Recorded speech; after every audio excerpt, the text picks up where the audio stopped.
इन 5 योद्धाओं ने महाभारत का युद्ध नहीं लड़ा परंतु युद्ध को गंभीर रूप से किया प्रभावित।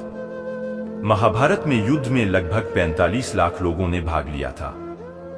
हालांकि ऐसे भी हजारों योद्धा या लोग थे जिन्होंने युद्ध में तो भाग नहीं लिया था, लेकिन उन्होंने युद्ध को भयंकर रूप से प्रभावित किया।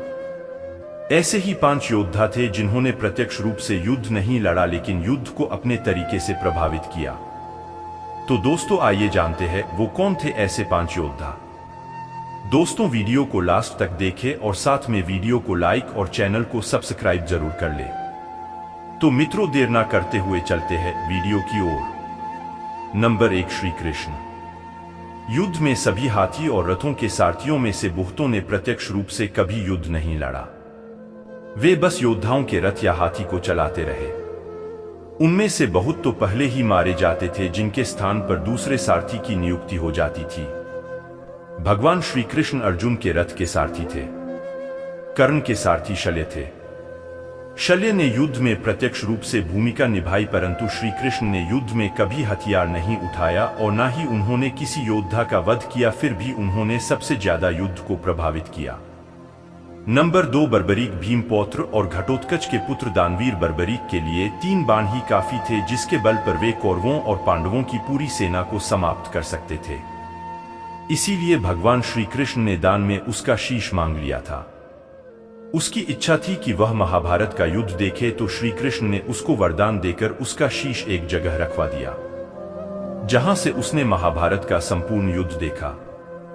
कहते हैं कि जब वे कौरव की सेना को देखते थे तो उधर तबाही मच जाती थी और जब वे पांडवों की सेना की ओर देखते थे तो उधर की सेना का सहार होने लगता था। ऐसे में उनका शीश दूर पहाड़ी पर स्थापित कर दिया गया था।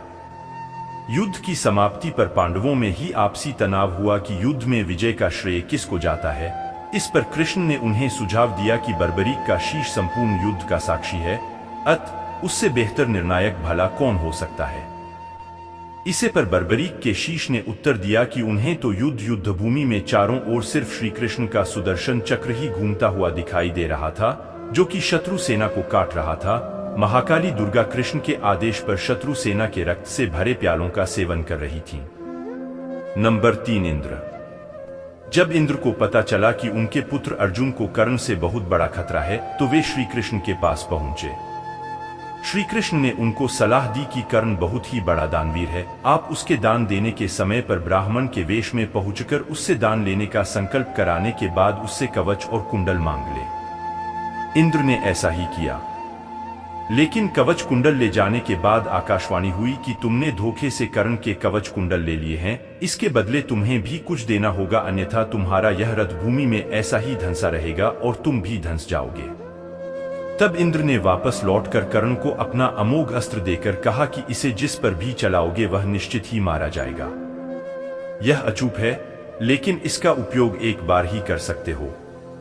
कर्ण उस अस्त्र से अर्जुन को मारना चाहता था, लेकिन दुर्योधन और कृष्ण के कहने पर उसे मजबूरन यह अस्त्र घटोत्कच पर चलाना पड़ा।